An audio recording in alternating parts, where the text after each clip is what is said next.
Well, hi, and welcome to Talking Small Press Comics, episode number 77, with Steve Keeter, whose head just popped in there, and me, Larned Justin. Now, what has Steve got there? We all live in a yellow submarine. This is yellow, right? That part of it is, yes. Is it? Really? Yeah. Really? How's this? What color is That's this? yellow. You know I'm colorblind. I thought it was orange. Darn, you screwed up my Well, joke. it might be orange. It's hard to tell on video. This one's yellow. I thought that's yellow. Yeah. Yellow? Maybe the other ones are more in a orange. yellow submarine. Okay, Yeah. forget it. I had an elaborate joke all planned, but it's Okay. it's a colorblind joke. All right. It's okay. I'm no coward. I'm not yellow, not really. I'm orange. I'm pretty sure I'm orange. This is my Puerto It's Rico pretty shirt. orangey, yeah. Isla del Encanto, Puerto Puerto Rico. Rico. Hmm. Yeah, never been there, but I got one of their shirts, so that's almost like being there. Well, what the heck? Yeah, what the heck? If you got a shirt, it's just like being there, only you're not. Yeah. Do you have any comics we can talk about? I got some comics. Okay. I think this one might have a yellow cover. I think this is a yellow cover. Oh yeah, well, that is interesting. Let's save this. We have got to do a little apology to Rick because he sent these to us before you went on your vacation. Yeah. And I put mine in the drawer, and I'm sure you did too. And when you got back and we did our first show, these were buried, so we didn't get to do them. We didn't do them, and I have to apologize to Rick. That's terrible. We don't usually do stuff like that. We missed these. Now that I showed that, we're going to start with this one. Oh, you're going to start with that one? Yeah. Oh, okay. Well, anyway. I'll explain why eventually. Okay. Well, all right. I'm anyway, I wanted to apologize. I have so many surprises for you guys today. You're going to be so surprised. Okay. All right. So you have the Pie Man. Chuck Bunker. The great Chuck Bunker. Right? Yeah, exactly. Yeah. And it's the Pie Man fights Bridezilla. The Pie Man versus Bridezilla. And he says right on here, well, I guess not all brides are beautiful. And I think we'll find out why. And Chuck Bunker, Chuck is an old friend of ours, an old friend definitely of mine. I met him first in Chicago in 1986, about there, Chicago Comics Convention, and Chuck was a riot. He was really funny. Matt Fiesel has video of him and of everybody else at that particular convention, and Chuck was real funny. I remember he did a little routine for the camera where he was acting like a Gosh Wild fanboy, you know. And he had one like Scott McCloud's zines, and he says, "Oh gosh, gee Willie, gosh, wow." If you ever see the video of the Chicago convention that Matt Fiesel, I don't know if he still has it to offer, but it's a riot. You know, that particular scene, Chuck kind of stole the show from everybody. Really? Now, many years later. Yeah, quite a few years later, he did this. Yeah, and Chuck is back. He disappeared for several decades, like some of us did. Yeah, that happens. I couldn't find a price on this. Did you? I can't find a price on it. It's 9 pages, but I can't find the price. I'm sure if you send Chuck about $3 or $4. Well, yeah, you know. There he is. There's Chuck. There he is. Yeah, right there. Older, but just as happy as ever, just as amiable. And there's a picture below of Jeff Wood, the creator of Snow Bunny, also a friend. Also, he was at that particular convention. Yeah. And these two. Oh, Jeff, you met him too? Okay. Yeah, Jeff helped on this comic as well. Yeah. I believe he came up with the story idea, the plot. Yeah. And he also did the digital text. And then Chuck it starts out in Happy Bakery, which is nice. Yeah, right there in the Happy Bakery. That's where it starts out. And then this customer comes in. All right. Which is not a good sign, probably. And she turns out to be a handful. Really. In fact, if you look on right here in this panel, there's what she turns into. Let me see. I'm Wilda's little sister at Fancy Flowers. I think she's the sister of the person. What happened? I'll tell you what happens though. This guy's going to get married, and he goes to the pie man to build a gigantic wedding cake. Yeah. And he wants to see the bride. For some reason, he doesn't know what she looks like. It's like she's wearing this veil, and yeah. Like when you get married, I guess you don't always know what the bride is. She says, "Oh no, not here." But somewhere along the lines, well, at the wedding, I guess, clap, clap, clap. He asks her, "Can I kiss you?" And she reveals herself to be, where is it? Right here. The Bridezilla. Yeah. She looks like a Godzilla. Yeah. So he's a little startled, as you could imagine a groom would be. Yeah. He was a little upset about that. I don't know if she was a mail order bride or what, but I don't know why he didn't ever know what she looked like. But apparently he didn't know she looked like that, and not only that, she was and then she starts throwing the cake around, you know. Yes. For no, I mean, starts getting into the cake and throwing it around, and heck, they have to have the pie man come in and save the day. Yeah. So the pie man shows up. Yeah. Yeah, he's down here. He's the hero. In this big panel here. Adjust this lighting a little bit, I think. So the pie man is the hero. Yeah, he has to save the day. Yep. And save this great big cake, you know. It's amazing that no two people put the two and two together. That this guy who makes pies and the superhero pie man are actually one and the same. But for some reason, they are. You would never guess it. You'd never guess it. Just like Clark Kent puts on the glasses. Clark Kent and Superman. Yeah. Kind of. You'd never guess. You'd never guess. So same height. They're the same muscular guys.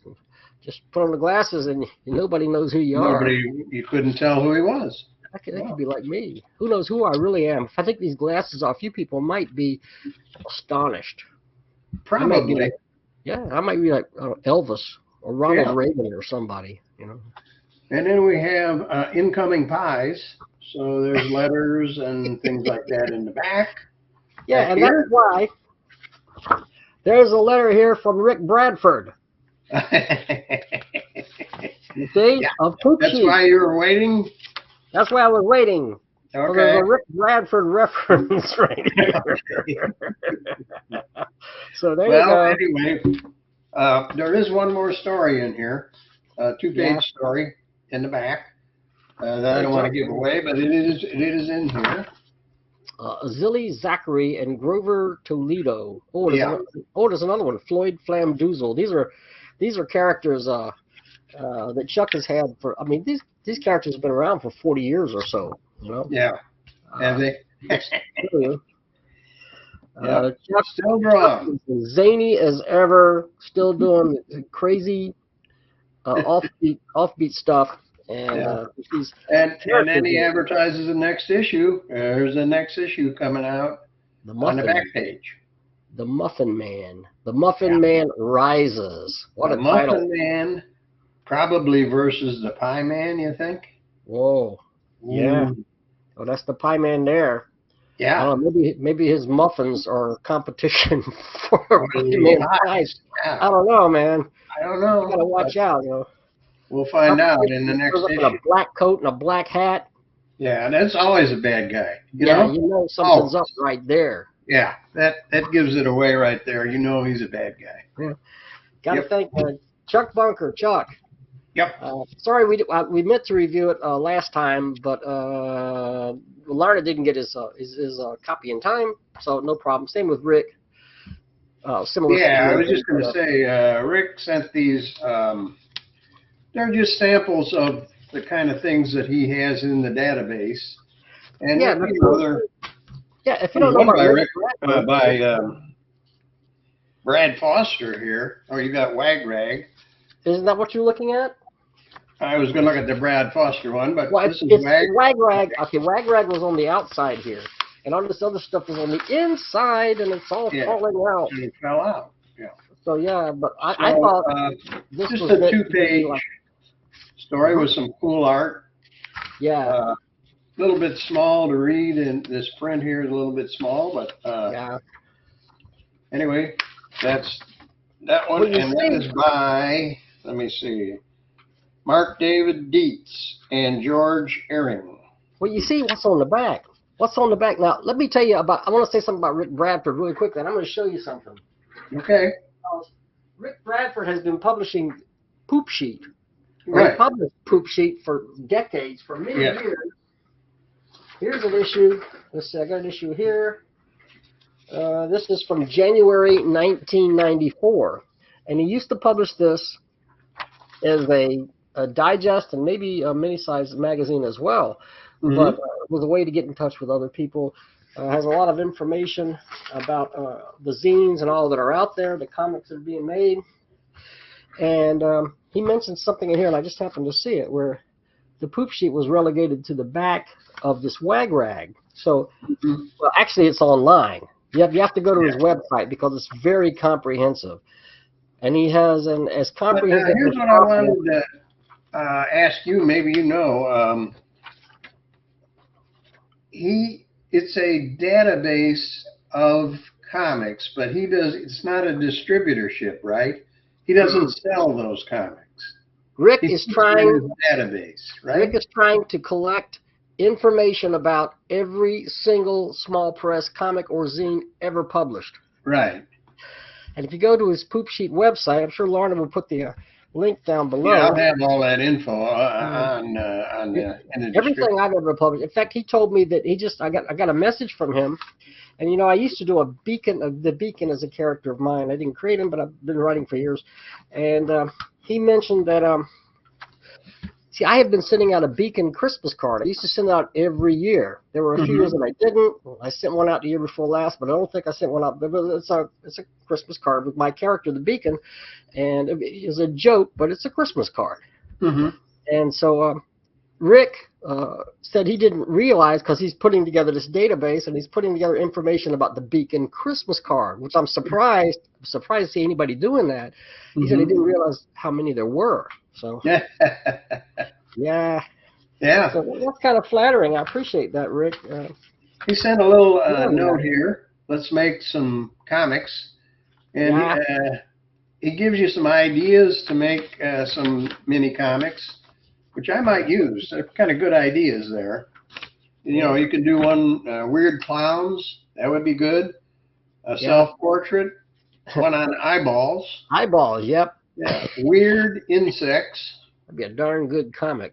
Eyeballs. Sci-fi, and of course, superheroes.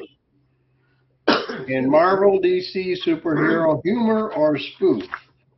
Good ideas. And then you can send it to him, and he'll put it in his database. And people will look at that and maybe, you know, buy one of your comics from you, not him. There's a bunch of little stuff in here. You know, there's a bunch of stuff. Yeah. There's a sticker. I'm not sure who did it. I don't think I got a sticker.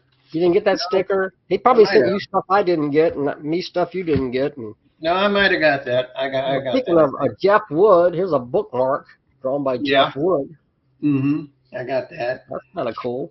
That's really cool. Brad Foster little comic too. You mentioned Brad Foster, and I interrupted you. I'm so sorry. Look at the artwork there.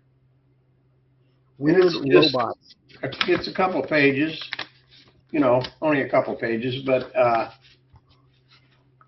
very cool. Somebody else did the back. And I'll have his information from all these people that sent these little comics. I'll put that in there in the description below. We got another one here. There's a weird story in there. It's on dark paper. I don't know why you can see that, but it's a little hard to read in red, but it's okay. There's a lady who goes to work for a company that makes robots. Right, yeah. And Well, without giving away, I'm not going to give away the ending, but she begins seeing herself as a robot in the mirror. And she ends up on a psychiatrist count. I think I could show. It's hard to see with this lighting. My lighting's not. Yeah, it's very hard to see. But she ends up on a psychiatrist couch, and you can guess what happens. I saw that. You can guess. I'm not going to tell you. And somebody named Alessi? Alessi? Neon Jungle Comics.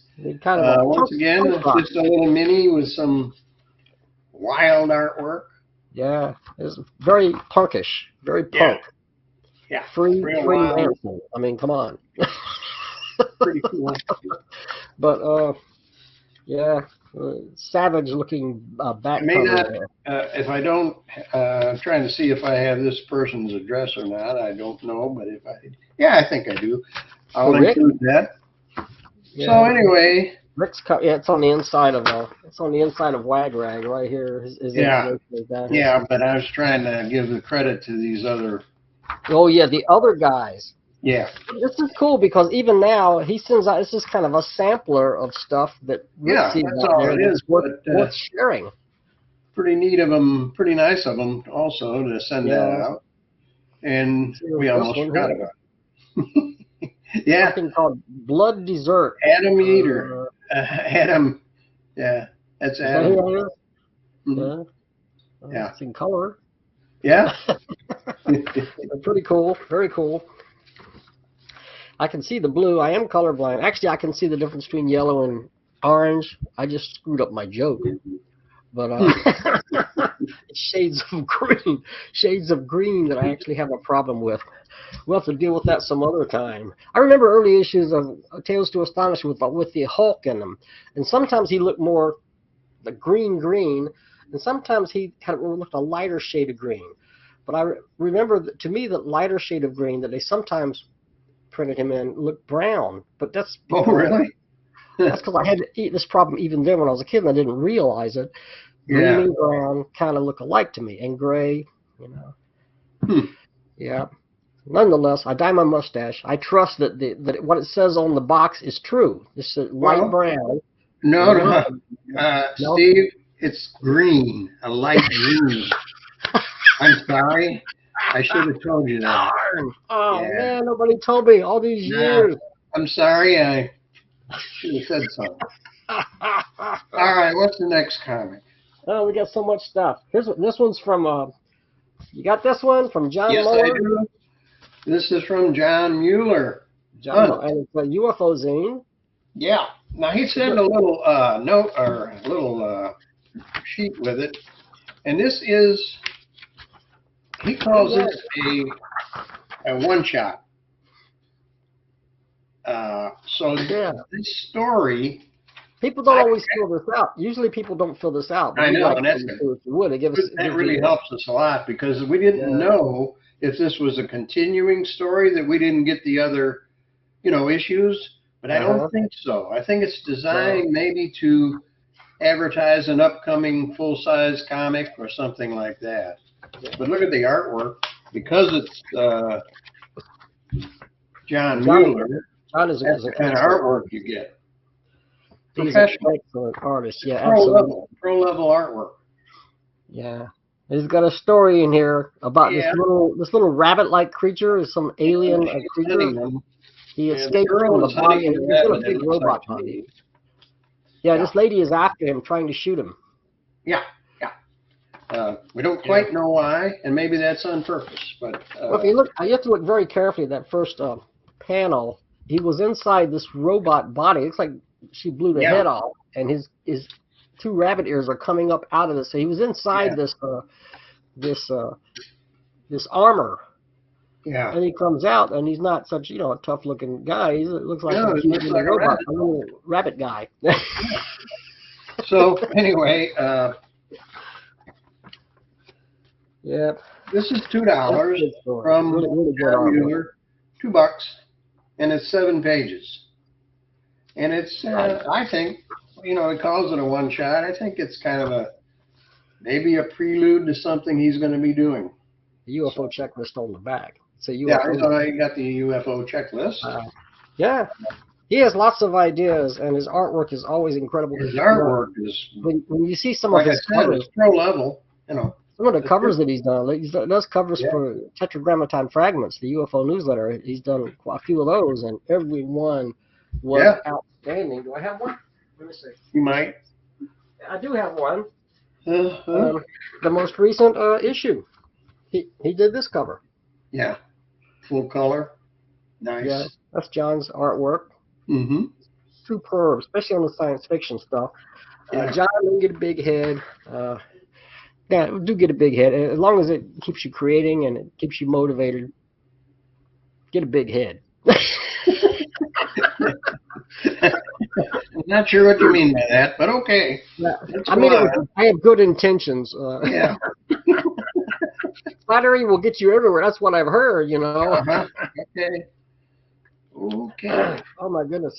I got kind of sinus problems today. That's an ongoing thing. I got allergies, and I live in Central Florida. Greatest place on the planet if you want to live with your allergies. Underwater, yeah. Yeah, yeah. Well, these palm trees all have pollen all over them, and it gets all over your car and everything. Next thing you know, you're sniffling and sneezing. So does the hurricanes get all over your car? Yep. Hurricanes too. We just had one of those like a week ago, a little over a week ago. Yeah, I think we know that. Yeah. But, if you watch the news at all, you would know that. Yeah. Got through that okay, no problem. It's just it rained a lot. Well, we're not in a flood area here. It's Right. We're kind of higher ground, and so we really didn't have any problems here. Other people did, and I feel sorry for them. But we did okay right here. We only lost power for like 15 minutes, and that was it. Great. And that was at the beginning of the hurricane. Don't have power yet. It really. Yeah. So There's people that don't, yeah, there's people that don't have power yet today. That's right. Yeah. But it's even worse because there's that other hurricane that was up there in the mountains in North Carolina. Yeah. And what's that? Leach? Yeah, but they're not used to that at all. Oh no. I've been to the mountains. Completely unexpected. Yeah, you know, they have like houses that are up on cliffs and stuff, and up on the side of, but they're just the side of mountains, and they're just not expecting. Like the last time I was there on vacation with my family back in those days, we stayed in a cabin in the mountains, and you just walk a few feet out the front yard, and you're looking straight down. For I don't know how many hundreds of feet, but you're looking straight down. It's like, and people live right there like you're living on a cliff. Yeah. And but everything is, you know, it's so a really severe storm like this hasn't hit North Carolina in I don't know how many decades but they really weren't prepared for that. Right. At least in Florida, you know, we're pretty prepared. We know what's coming. We know what to do. We've been through it. But I think that one, and that's tragic because I think like at least 100 people, maybe more, lost their lives. Maybe a couple of hundred. Oh yeah, it's over 100 for sure. Yeah. But anyway. Okay. What do you got next? We're here to talk about happy things. All right. So we got the new Yeet. Okay. Yeah, this is Yeet. This is now you can check me on this. This is $5, but you have to be a Patreon to get it. Is that how that works? Yeah, theoretically, it says 10 cents on the front though. I know. Maybe if you try sending 10 cents to do a throwback. But look, Mike, it said message to Mike. Said Mike, it says 10 cents on the cover. And Mike said, yeah, 10 cents, but it's $4.95 for postage. Yeah. So it's $5, and yeah, $5. I think, if I'm not mistaken, you're supposed to be a Patreon to buy it, but it's only $5. I mean, it doesn't matter whether you're. I think you can order, but generally, the but best I way mean, to go is to be a Patreon. $5. He doesn't charge you for being a Patreon unless you buy the comic. So I get these every couple of months, whenever they come out. I'm not sure who did that cover. It's not Steve Shipley. I know that. Steve Shipley's on the inside. We got. It's Mike DeSanzio. Mark DeStasio. Bill Carter and Shane Luttrell did the cover. Oh, there's a story by them inside called Sundown by those guys. I think they did. I think that's the cover too.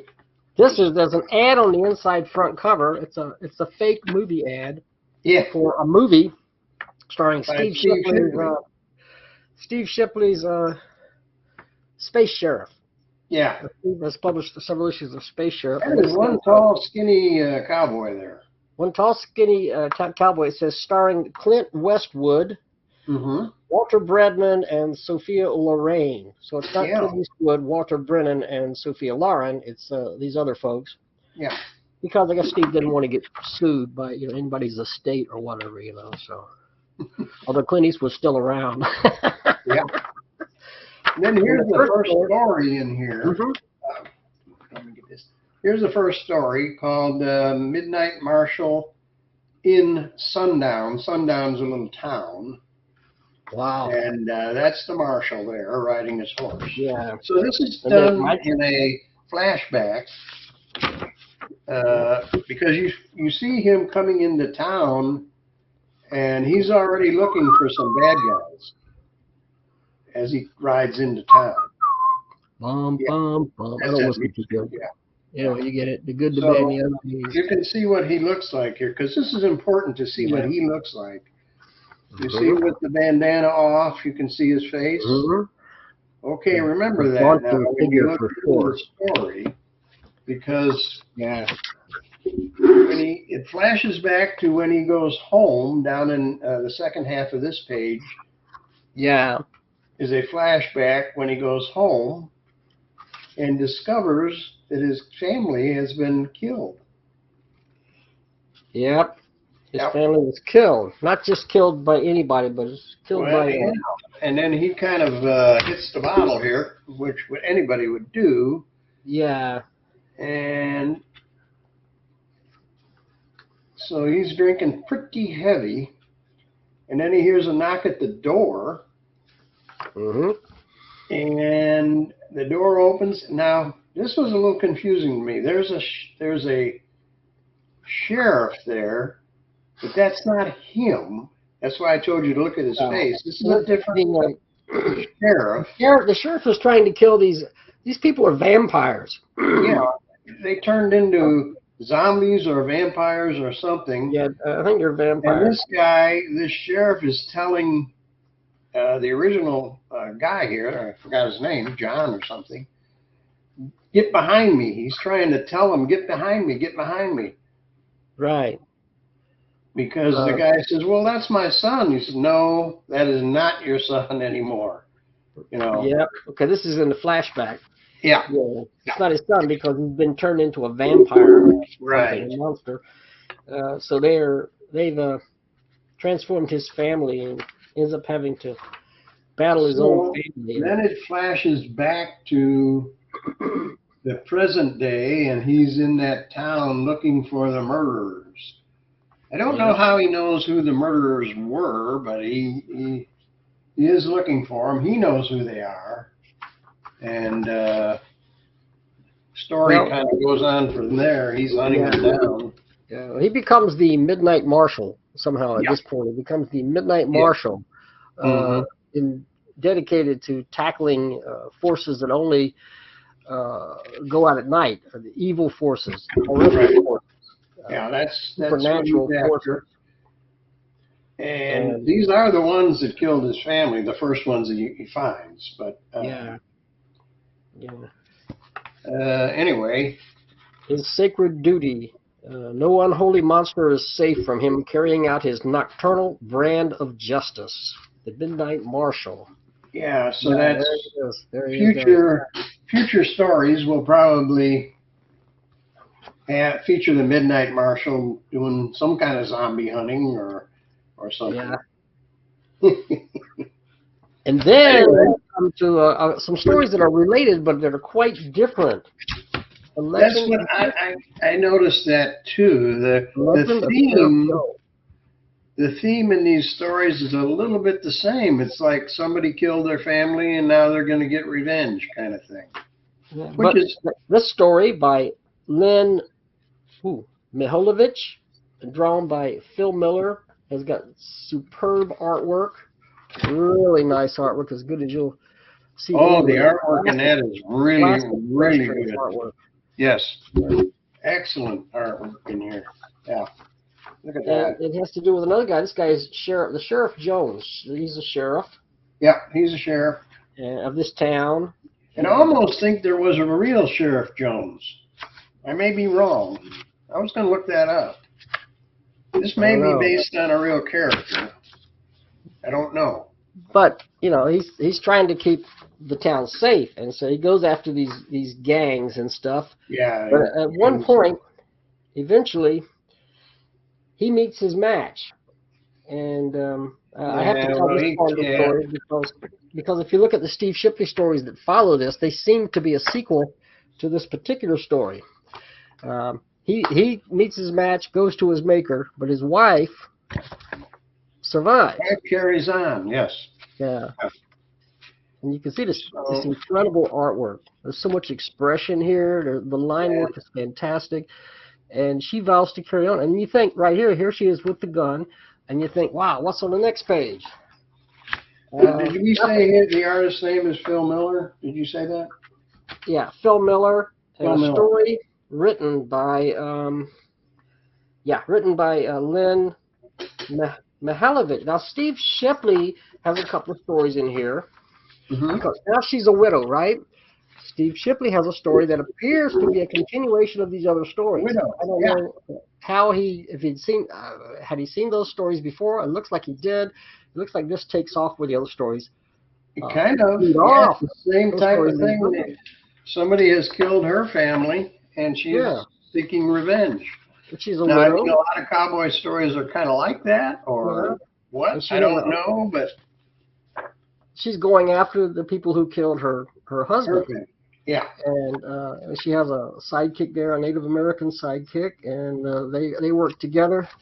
And there's just two stories. I think she doesn't speak much, the Indian girl. Yeah. Mentions she doesn't, although she does speak a little, but basically she doesn't. And Steve Shipley has an entirely different art style. Now, Steve Shipley's my great friend for 50 years. We're so close, he even has the same birthday as me, April 20th. That's his birthday. How did he do that? I don't know. He planned it somehow. He saw my birthday. Yeah, pretty neat. He worked out, even though he's 2 years older than me, but still he worked it out somehow. Man. And, but yeah, his art, excuse me, his artwork is a little more cartoony. And this doesn't, I know this is Steve Shipley's artwork, but it's a little different than he usually does. I wonder how old this is. I don't know. He does a good job. He does a good job on the screens that he uses. Yeah, I don't know if this may be a little older, or who knows. I don't know. But it looks like this character, the widow, is going to keep on. Look at that. There she is. Yeah. It looks like she's going to be featured in more stories. Right, there she is. She puts on black leather, I guess, and a black mask and a black hat. Yeah.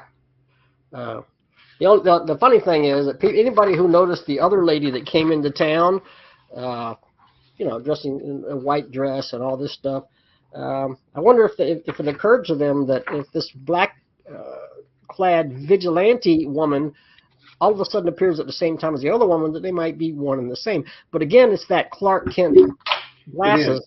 It's the glasses Clark Kent thing. Nobody would ever know. Nobody would ever be able to figure that out. You could guess. You can guess at it, but you wouldn't know for sure. And there's some other artwork here. Our friend John Muller appears again. Look at that.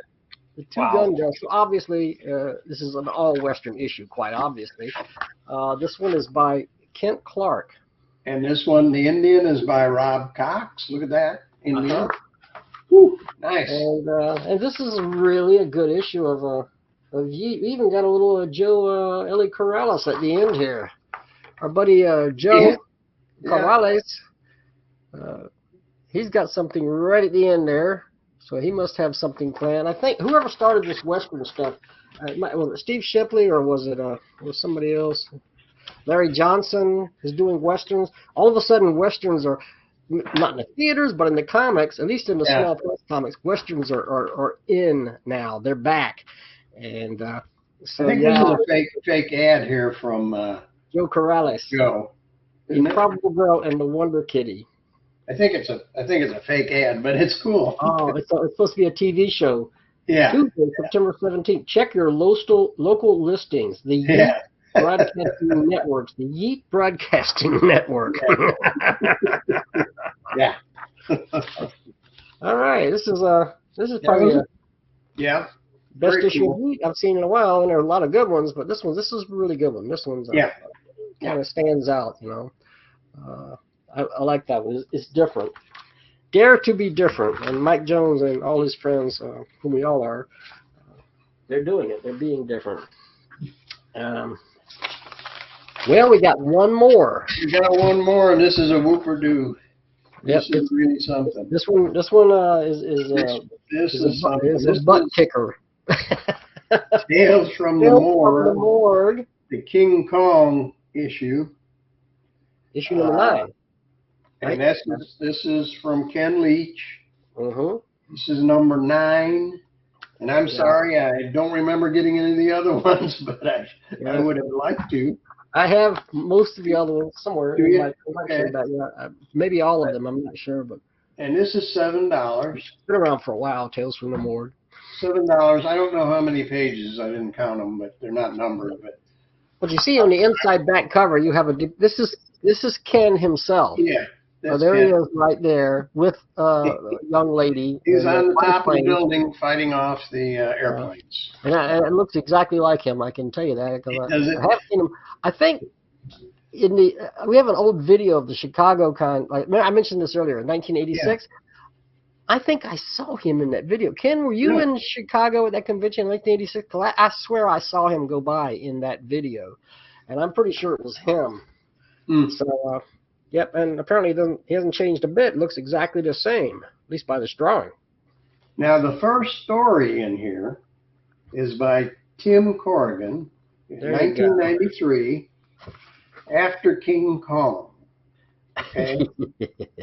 This story, in my opinion, if this was the only story in the book, it would be worth the price of the book. To me, it's that good. It's a riot. The guy was a comic genius. Let me just show you one thing, because you really need to read it all. I don't want to give it away, but I had to show you this one series. There's 3 panels down at the bottom of this page, right here. And let me read those to you. First, take a look at it. And then what it says is, I'd like to speak to Mr. Johnson. This guy is coming in to talk to Mr. Johnson. And the secretary says, in regard to what? And he said, in regard to a huge body blocking the road outside the Empire State Building, which is King Kong has fallen off the building and he's blocking the road. And but she says, okay, I'll ring him. So she calls up Johnson and she says, Mr. Johnson, your wife was passed out again somewhere near downtown. Shall I send someone to pick her up?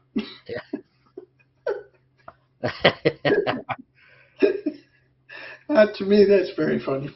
Now, Tim Corrigan, Mr. Johnson looks like there was 2 characters, Fred and Marvin. It's Fred and Marvin, but they have different names in the beginning of this story. Yeah, it's Fred and Marvin. Oh, yeah. They become characters in the story under different names. He has a different name in this, Mr. Johnson.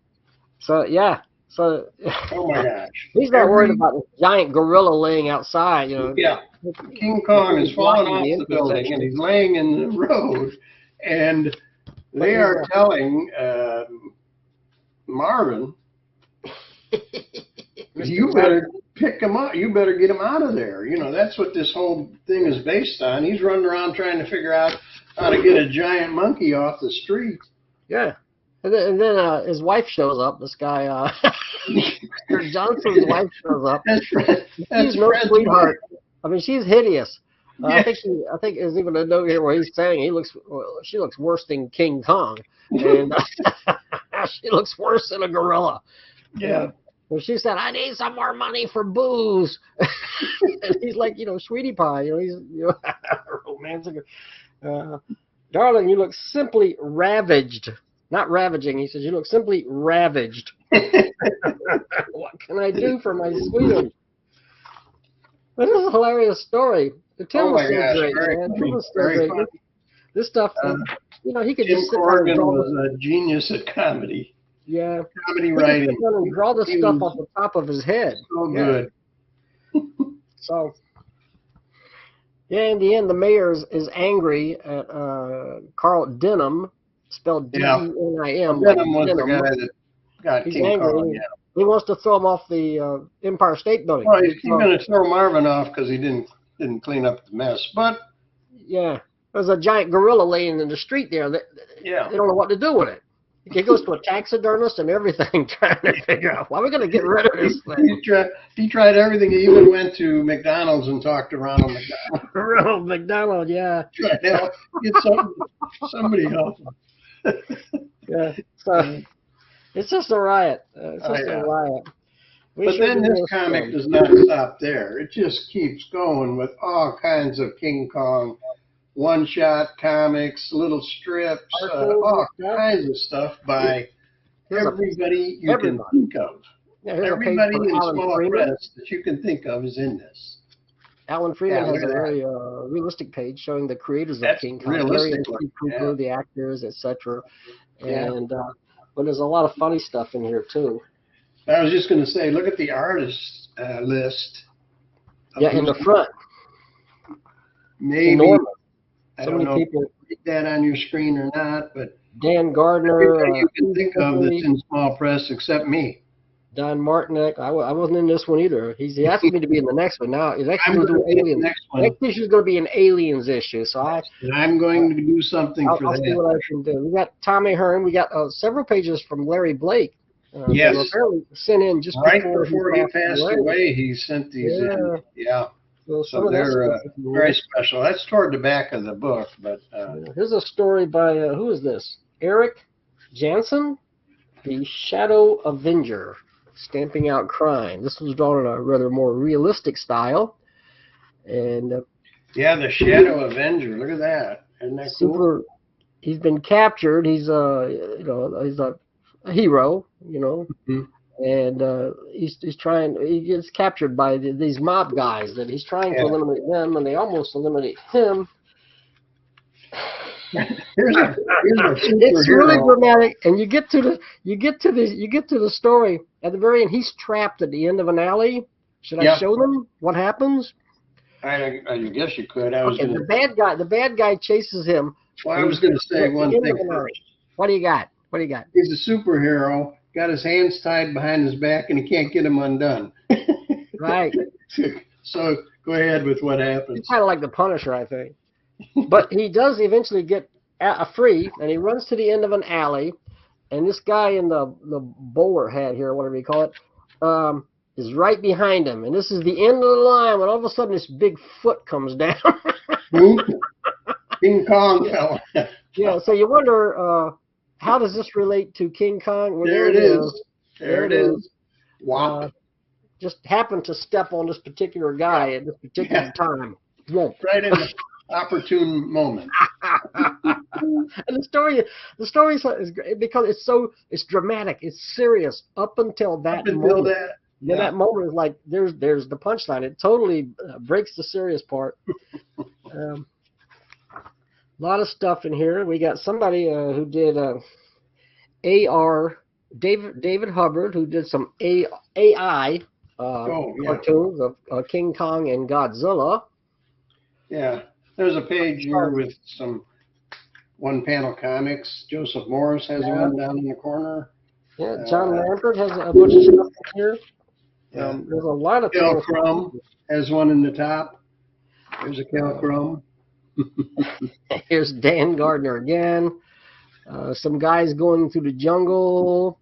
Yeah. And something happens to them. Well, they don't realize. They thought they were climbing the side of a mountain, but they're actually climbing the top of King Kong's head. And so that's from 1990. Yeah, is it? Yeah, that's a reprint. 1990. Yeah, some of this stuff is reprinted. Some of it is newer. There's stuff by Louisa Felix in here, and she passed away 10 or 15 years ago. There's a Brad Foster here, King Kong. Oh, that Brad Foster page, man? Yeah. King Kong's list of famous relatives. Carol King Kong, Stephen King Kong, and Billie Jean These are less King known Kong. relatives. Stephen King Kong and Carol King Kong. Yeah. Billie Jean King Kong is down at the bottom. Billie Jean. Yeah. She says, you're going down, Riggs. If you know the story about Billie Jeans and Bobby Riggs, the famous male versus female, female versus male tennis match, you'll get the joke. If not, you'll just laugh anyway because it's still funny. There's one by Ken Leach himself. Page here. Oh, yeah. The nicotine fit. Yeah. Which is funny because I think I'm over a page. He said he knows this has nothing to do with King Kong. He just needed to fill something in. Yeah, I had to fill that space. So, yeah, these are Louisa Felix pages. Thomas Ayer. Only the title says Gorilla My Dreams. That's the only connection to King Kong there. But this is, like I said, that's Louisa Felix. I believe Larry Blake inked those. But as I say, she passed away quite a long time ago. But she was a friend of us all, a friend of Larry Blake's. And Larry follows that up by, I guess, his last cartooning, some of the last stuff he did before he passed away. Yeah, this is, let me get to it. There was some other stuff in here ahead of that, but... Why did King Kong, what is that? Why did he climb the buildings? So he could put a hammock in between. I think that's based on the remake, the one where he climbed the World Trade Center instead of. I hope my voice isn't being covered up here. I'm worried about that because I'm taking some chances with the microphone here. Well, anyway, there's Larry Blake art. Yeah. The Lone Ranger and Tonto looking for clues, and they're standing inside a giant King Kong footprint. Has to be something here, Kimosabi. I don't know. You know. And of course, it wouldn't be Larry Blake if he didn't show a little rock and roll here in the last panel here. Got to be a little rock and roll from there. Yep. Yeah. Because every girl's crazy about a sharp dressed man, and you got King Kong rocking and rolling right there. Yeah. All right. This is a fantastic issue. It's only $7. This has got so much stuff in it. We didn't show you half of it. But, yeah. It's just got all kinds of stuff. It's gorgeous. It's really good. Beautifully printed. And the back cover is by Alan Freeman. Yeah, look at that. Yeah, he's going to have some work in my upcoming mantra. I don't know if he had but he did do the back cover, which is a full painting. He had a couple other things in here. I saw them. Yeah. There's a lot of stuff in here. It's all terrific. This is a great issue. Who did this? I'll have all the information in the description below, and you should get yourself a copy. There's a guy named Rob Marsh who pops up here and there. And he has some very realistic looking scenes of King Kong with Fay Ray, and he's climbing the Empire State Building, and that almost looks like a still from one of the movies. And they decide, instead of sending the biplanes, they send like a giant milkshake over there. And the same result, when he reaches for the milkshake, he takes that great fall, you know. Anyway, what a great... They can save us some manpower. Next time a giant gorilla. Look at this. Ken Leach sent this with the copy. Yes, he did. All kinds of information here. Yeah. Look at that. Isn't that cool? I got it. I would like to do something like that when I send out comics. I like that. Yeah. Kind of a lot of news there, what's coming up, things like that. Alienthology. That's the next issue. Yeah. It deals with aliens. But it'll be, about aliens, of course. I'm going to try to do something for that. I don't know when the deadline is, it doesn't say, but, I asked him, I said, just remind me. And he said, I will. Yes. So he's after me, so I'm going to have to do something. All right. Yeah, that's some great comics there. Yeah, we got a lot. Folks, don't. I'm sorry, I got these allergies. Don't be afraid to send us your comics. We need more comics because we're not getting as much as we'd like to. I mean, if you want the we'd show like to to get a few continue. more. Unfortunately, we have to do it where you send Steve one and me one. Not much we can do about that unless Steve moves next door to me. Yeah. Send both of us a copy of your comics. If you want them sent back to you, just let us know, and we'll send them back. But we want to review your work. Also, we'll be doing interviews. I was thinking along those lines. We talked about Rick Bradford. Yeah, boy, that would be. Wonder if Rick Bradford would be interested in being. That would be a good one. I'd like to do that. Yeah. I was just thinking. Wonder if Rick Bradford will make it this far to the end of the video. Just see me just. Or even watch it. Even Larned didn't know I was going to throw that out there. Yeah. Yeah, boy, that'd be good. That would be a great. That would make for an interesting video. And historically, you think he might know a little something about small press comics? Seeing how he's been around probably as long as I have, I would imagine he knows a little bit. He might know something about it. Comprehensive database of every small press comic ever published. Yeah. I would suspect that Rick has a wealth of knowledge. Yeah, I would. I wonder if he's camera shy. I think so. Yeah. So we'll contact him. That out there, Rick.